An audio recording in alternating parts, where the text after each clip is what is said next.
Hey, some thoughts for a Sunday afternoon. It's 4:30 or so, 4:40 out here in Connecticut, and it is one of those beautiful, hopeful late February days where the sun comes out and it gets a little warm, and you know that the sun is not setting as early as it was, and it feels like spring is undeniable, and it always is this time of year. And I have had a couple days that I've been kind of down for the count. I've been a little under the weather, still a little under the weather, but this afternoon I decided it might be a good idea to get up and bathe. And not that I haven't bathed in a couple days, but you know what I mean. You get just kind of pajama bound, throw on a little makeup and create a little content. And I've been thinking about something for the last couple days because usually when I'm sick, what I do is I consume a lot of content. I end up on YouTube and on documentaries and stuff like that. And actually, I watched my recording of the Oscars, which I hadn't gotten a chance to see because I was out of town. So I consumed a lot while I was laying there sniffling away.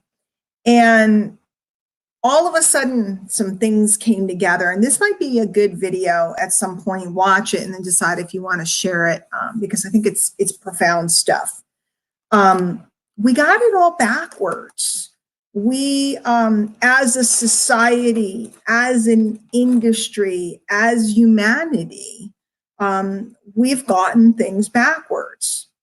What we did, and I'm going to run through a few examples, and some of them might ruffle a few feathers. And if they ruffle a few feathers, they ruffle a few feathers. I've learned in my old age that people's feathers are going to be ruffled and people are going to get offended and people are going to decide not to listen to things and people are going to decide they don't like me and other people are going to decide they love me, and there's nothing I can do to control it. So if I ruffle your feathers, I'm sorry. In old times, we didn't have enough food. We didn't have enough food and we were always constantly worried about survival, right? So what we did was we hoarded foods, we preserved foods, we celebrated when there was food, like if the hunters went out and brought back an animal, they brought back the kill and we celebrated and we had a feast. And during that feast, we gorged. And we gorged, and by the way, this is not a diet video. This is about a lot of things. We gorged. And the reason why we gorged is because one, we were thankful, right? Thanksgiving, thankful for the feast that was in front of us. And two, we didn't know when there was going to be more food. So we sat down and we were present with the bounty that we had been given, and we gorged and feast. And then the food was gone because you couldn't stick it in the fridge. You know what I mean? You get those stickers when you get leftovers. They say, use within 24 hours. Do not let drop below this temperature and everything because food goes bad, right? We all know this. Except we have had so many years of food accessible to us without, inexpensive. We can sit and bitch and moan about the price of food, but it's inexpensive. It's highly accessible. We've processed it so it doesn't go bad, right? And we have pretty much unlimited access. Even the poor in our country has largely a lot of access to food, even if they have to go down to somewhere to get some help. So we forgot that it was normal to not gorge all the time. We forgot that when the bounty came, we needed to celebrate it and enjoy it. What we did was we decided, I want every day to be the gorge, right? And now we're starting, I want every day to be the gorge. I have ice cream every day. I have pie every day. I have Twinkies every day. I have all of this stuff every day. And as a society, as a world, we got fat because we forgot that it wasn't normal to have bounty every day.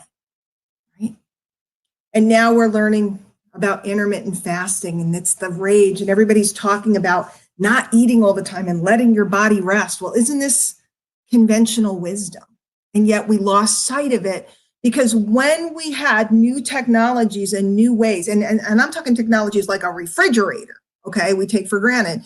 That's a technology that didn't exist for most of mankind. When we had these new things available, we didn't understand, and what we did was we gorged. Now I have like 16 apps where I can order any kind of food under the sun and have it here in 45 minutes, right?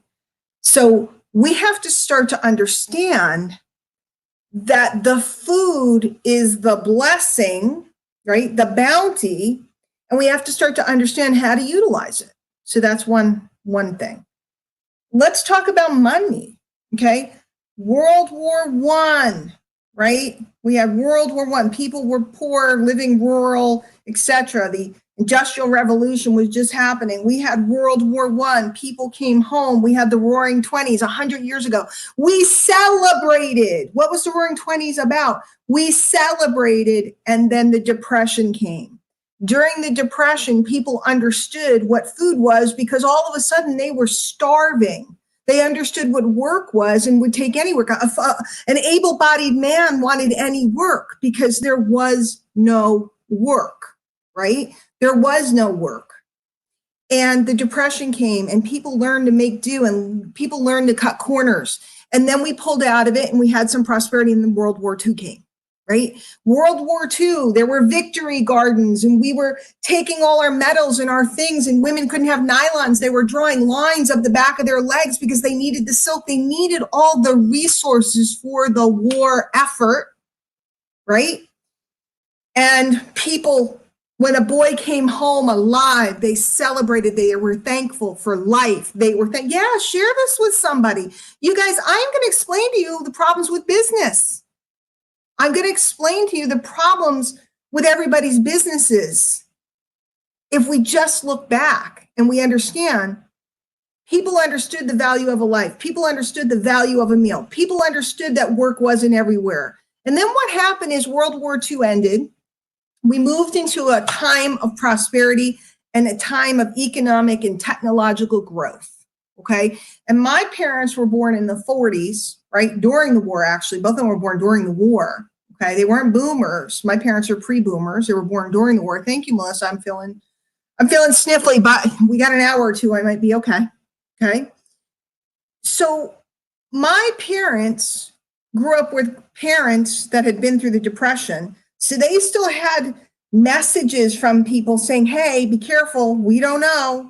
We don't know what's coming tomorrow, so let's be smart about it. And people would buy small homes and they would burn that mortgage when they paid it off. And people would, little by little do things and maybe get an education or, think for their kids to get an education. And they grew up in a time of prosperity. And yeah, we had the Vietnam War and a couple other things, but generally speaking, and I'm not minimizing that war or any of it, please do not misunderstand. But generally speaking, we grew up in a time where food was readily available. It was canned, it was packaged, it was frozen. The families spun out, so we didn't have that sit down, bow your head anymore, right? We lost track of food. We lost track of money because money was abundant. Look at the 80s. Greed is good. Gordon Gekko. We lost track of all of these things. And in this industry, we move, right? So combine soap slivers into a whole bar. I went through a whole stage with that, Tracy, when I was broke, about learning how to do all these different things. And I'm pretty good at that type of stuff, being thrifty. But in the end, and by the way, there's huge channels on on YouTube all about being thrifty because people forgot. People forgot, right? And in this industry, what did we do? We had the, as Larry Thompson calls it, the bikini Lamborghini sensibility, right? Everything was about getting rich. Everything was about conquering. Everybody was about signing as many people as you could, as fast as you could. Get that money, go, go, go. And we celebrated that churn, that insanity. And as a society, we still love greed. And I think that's humanity. I don't think that's ever going to go away. But now, all of a sudden, intermittent fasting, don't eat all the time, control what you eat, and then have that special meal, right? Isn't that what it was? Okay. Now we're learning about financial literacy. We're learning about how to control our spending. We're watching people set better examples. We're learning how to build things that have more longevity. I've been preaching this for 20 years. Guys, I want to talk about women's rights and women's lib. Now, here's one that may ruffle some people. You know, women didn't want to be put down anymore. I don't blame them. My mom, I'm going to use my mom and me as the example. My mom was a stay-at-home mom. She didn't have a lot of choices. You couldn't work. In fact, she told me as soon as you got pregnant, the minute you started showing, you had to leave your job. You weren't allowed to stay in your job. She didn't have choices. She stayed home. She raised us. She had a little job later on. She wanted us to go to college. She wanted us to have choices. She wanted us to be independent. And we all went out into the world in the 80s, my generation, wanting to conquer the world with the big shouldered suits, right? That's what we were all supposed to wear, those big shoulders. And we were supposed to be these commanding men, women. Well, now we're coming full circle and women are starting to realize, and there's documentaries about it. Do I really want to be in battle with men? Do I really want to be in battle with men? Or was there a time where there was something complementary and people understood how to treat a woman and how to treat a man? And there was nothing wrong with a man being masculine and a woman being feminine. And there was nothing wrong if you had the right relationship, you both could think together and do things together. And I'm not saying I want to go back to a time where there were no choices, because I don't want to not have choices. But what I'm saying is, we forgot in all of these circumstances, we forgot what we had, and we were busy thinking about what we didn't have and giving that so much importance that when we got the thing that we didn't have, perhaps it's been destroying the very thing we want. Let me say that again. We were so busy focusing on what we didn't have and putting so much importance on what we didn't have that when we finally fought all the wars to get what we wanted, many of us realized that we had lost the very thing we had in the first place. And I'm talking about over generations as a society. Now, have a lot of things changed so much for the better? Yes. I mean, guys, when I was in high school, I was a drama kid. A lot of my friends were gay. You couldn't say it. You get the crap beaten out of you.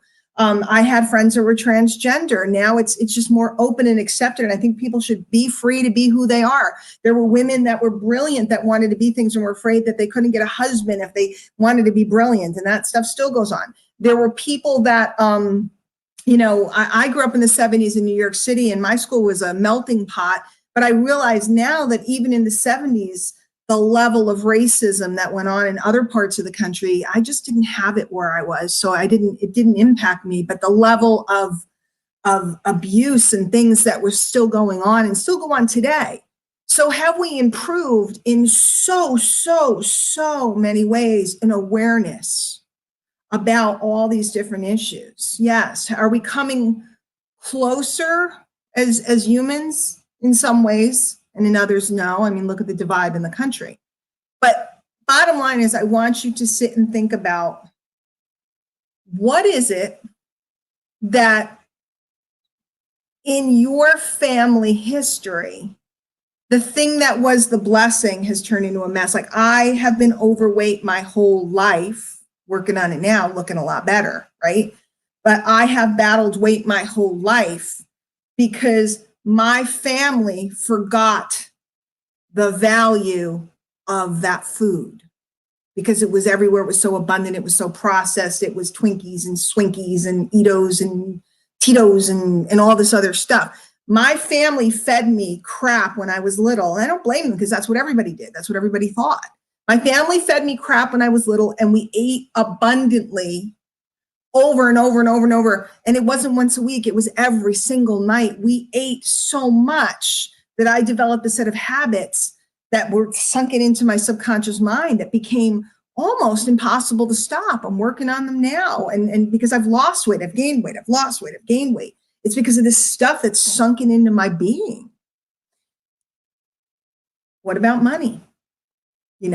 Was your family always saying that there wasn't enough and that caused you to not believe you can make it? Or did your family have money? See, what we don't realize is all of our families had money. It's just perspective. What were we throwing money away on? What were we taking for granted? And now Everybody thinks that you're not enough in this industry unless you make $10,000 a month. And it used to be a 6-figure earner. Now you're a loser unless you're a 7-figure earner. Guys, I've made well more than 7 figures, multiple 7 figures in this industry, but I don't make 7 figures a year, yet everybody wants to call me a 7-figure earner. Is it because we want to mislead people? Because we want to make them feel less than? Is it because, what is it? What is this obsession? I have done incredibly well. I think it's good enough. I think it's good enough. And all of these issues, if you stop and think about it, they are affecting how you're operating in your business. They are affecting. We won't talk to somebody about our product or our opportunity because we don't think we're enough, because we're being manipulated by these messages and marketing and all this insanity. And I'm a marketer, and I'm the first one to tell you I love marketing. But at some point, we have to settle down and just look and go, you know what, if I made $300 this month, it's pretty cool. In fact, if I just covered my product this month, it's pretty cool. And if I got to make $1,000 this month, it's pretty cool. We have to go back to where we started. It's gotten out of control. It's been out of control. And the reason why I thought about this is because I'm finally seeing the signs of people coming back full circle and understanding we can't eat endlessly and expect to be healthy with a pill. I sell diet pills. Guys, they're great. I love them. You can't eat endlessly. Luckily, they help you not want to eat as much endlessly, but you can't eat endlessly. You can't goof around and expect to build a business. You know, everybody sells you the done for you and this and that and all this other stuff. And yeah, I use done for you tools all the time, but I don't expect that I'm not going to do the work. The idea that anything outside of ourselves is going to get us to where we want to go. And it all comes back to focusing on, who am I? What do I want? What do I value? Am I fortunate? And I'm not talking about having the gratitude journal, and all that stuff is good. And I've done all of that, guys. And I got here because of it, but I'm talking about just getting dead serious. I watch people walk around and think they're not enough. And really, they're more than enough. In fact, they're everything. And I watch people second guess themselves because of messages pushed on them by people that had no business pushing a message on them. And we're internalizing it. And most of all, I watch everything turning back. And you're going to see, and all you got to do is look at TikTok and the young people. And they're reminding us what humanity is. They're reminding us of what being who you are is. They're reminding us that we're blessed. You know, not everybody here, I saw Daz is here, he's not in this country, and a couple other people not in this country, but most of you guys are. We are so blessed. And you are in your countries too, because if you're here, you're blessed, you're on the internet, you have more than most people. And then the question becomes, what do you want to do with it?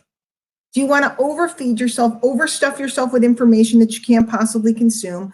Do you want to sit idle and wait for something magical to come along? See, guys, we didn't have that luxury. World War I, World War II. We didn't have that luxury. Men had to go out and dig a ditch because there was no work. And we sit around and complain because the tools aren't good enough. You know, women had to go out and milk cows and chase chickens and all this other stuff to put a meal on the table. And we sit around and bellyache about opportunity and tell other people that it's not the way it used to be or it's harder now.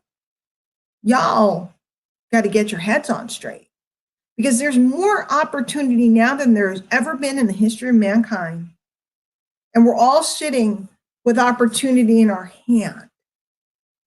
And anybody that's not taking advantage of it or complaining about it or whining about it, just ain't thinking straight. Just ain't thinking straight. I guess over a couple of days of being sick, I just realized where I am and realized what's possible for everybody. And it renewed my faith and my desire to go out there and do this do. So that's it. My Sunday afternoon musings. Hopefully it was somewhat helpful to you. Look around, look at the signs. They're all around. And if I can help you at all, It's dianehockman.com is my site. You can opt in there and go work. Don't overfeed yourself. Go work. Go love people. Go realize what you have. That's the secret. All right. See you guys later.